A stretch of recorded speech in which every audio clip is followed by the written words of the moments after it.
그래서 영혼달력 해설 잠깐만 하고 들어가겠습니다.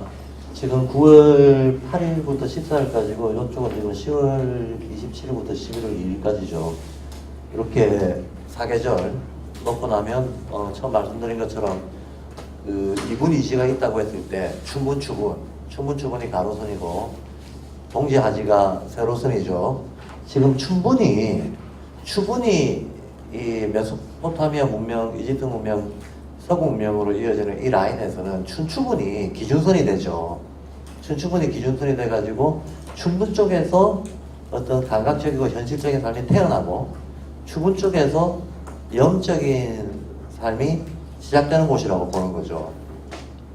그런데 이 춘분을 기준으로 계절들이 이렇게 가까이 몰려드는 식으로 대칭을 이루고 영혼달력의 구조가 대칭을 이루고 있고, 마찬가지로 추분을 기준으로도 그러니까 요 가로 라인에서 이쪽 날짜는 지금 6월, 7월, 8월, 9월 하면서 다가오고 있고, 요쪽에서는 거꾸로 동기에서부터 시작해가지고 12월, 11월, 10월 하면서 다가오고 있는 시기예요. 그래서 추분쯤에서 딱 만나는 식으로 이제 시각 구성이 되어 있는 거죠. 예. 그래서 추분점에서 일어나는 일은 무엇보다도 어떤 영적인 주체의 탄생. 예. 그러니까 이쪽은 겨울에서 가을로 다가오면서 영적 주체의 탄생을 얘기하고 있는 대목이고, 이쪽은 여름에서 가을로 넘어가면서 역시 영적 주체의 탄생을 자연이 예비하고 있다. 이제 그런 얘기를 하고 있는 대목입니다. 그래서 내용은 보면 뭐 습한 가을 공기, 이제 가을이 됐으니까 9월 8일 가을로 다가가죠. 감각의 매혹적인 마술. 이 감각의 매혹적인 마술이라고 하는 게 여름이 감각의 세계잖아요. 감각이 꽃피운 세계잖아요. 매혹적이다, 마술이다라고 하는 표현이 들어가는 거는 이게 환영이라는 거죠. 환영이라는 거죠. 망상 혹은 나야라고 얘기하는 거. 사실 고대 인도에서 페르시아 문화에 이르기까지는 고대 종교들은 우리의 감각적 지각이 다 이게 실은 이제 불교에서 얘기하는 감각이 일으키는 환상이다, 소지장이다, 이게 도지장이거나 번뇌장이다 라고 하는 인식을 확실하게 가지고 있었어요. 그래서 현실은 환상이다 라고 하는 게 고도 종교에는 하나의 진리 명제처럼 각인이 되어 있다는 거예요. 힌두교, 조로아스터교, 초기불교 이런 데서는 현실은 환상이다 라고 하는 게 당연한 명제처럼 자리 잡고 있습니다. 그래서 감각의 매혹적인 마술이라고 하는 게 감각세계가 일으키는 마야를 얘기하는 거죠. 마야, 망상.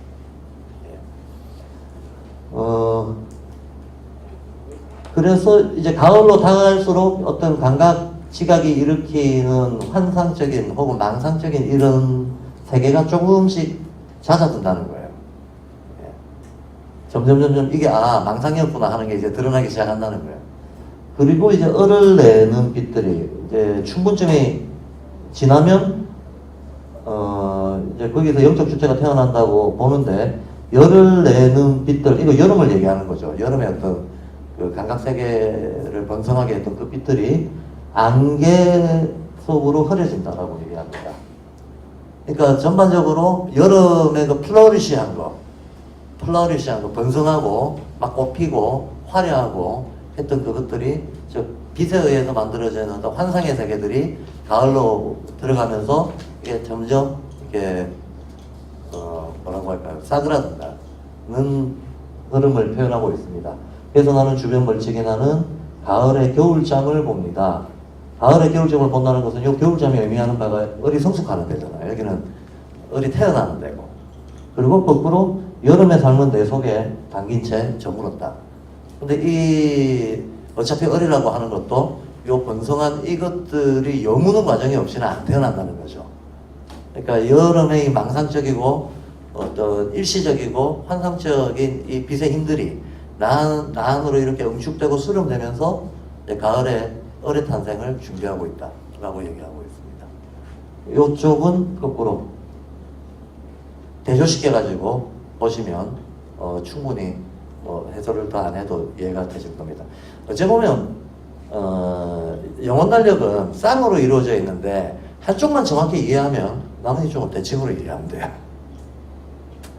대칭으로 이해하면 됩니다. 그래서 영혼달력은 한 상이 있다고 해서 시 두 개에 대한 해설이 다 필요한 건 아니고, 어차피 이제 꼭 그 계절이 인간의 마음에 의미하는 바가 뭐냐라고 하는 걸 한쪽만 정확히 이해하면 다른 한쪽은 대칭적으로 이해하는 식으로 접근하면 되고요.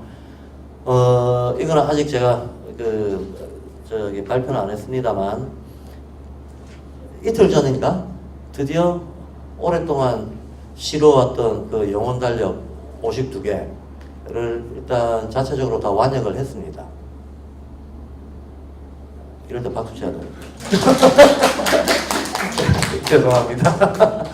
아니 근데 어쨌든 영혼 달력 매주 필요할 때마다 쓰느라고 사실 근데 기존에 나와 있었던 영혼 달력의 번역들이 영혼 달력 전체 구조에 대한 이해가 별로 없는 상태에서 직역 위주라 가지고 참 쓰기가 좀 마땅치 않은 번역들이 많았거든요.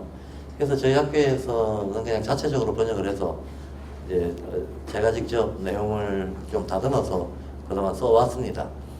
근데 이게 이제 뭐 1년 시가 52개니까 1년이 52주니까 지금 같은 이런 계기가 있을 때마다 끈끈이 한 상씩 해왔던 건데 작년 1기 아카데미 때도 영혼 달력을 한 개씩 했었거든요. 그래서 좀 꽤 긴 시간을 두고 묵혀가면서 최근에 일단 일단락이 된 겁니다. 그래서 조만간에 저희 결과물을 카페를 통해서 홈페이지나 카페를 통해서 먼저 좀 사람들이 쓸 수 있도록 게시를 할까 생각을 하고 여기에 조금 더 해설을 붙여서 실제로 어디서든지 영혼 달력은 워낙 발그룹 학교나 유아기관이나 교육기관이나 어디서나 많이 매주 무슨 행사 있을 때 사용하는 겁니다. 그래서 같이 공적으로 공공재가 될 수 있도록 출판의 형태가 됐든 공개 게시의 형태가 됐든 좀 더 해설을 가미해서 발표를 할까 합니다.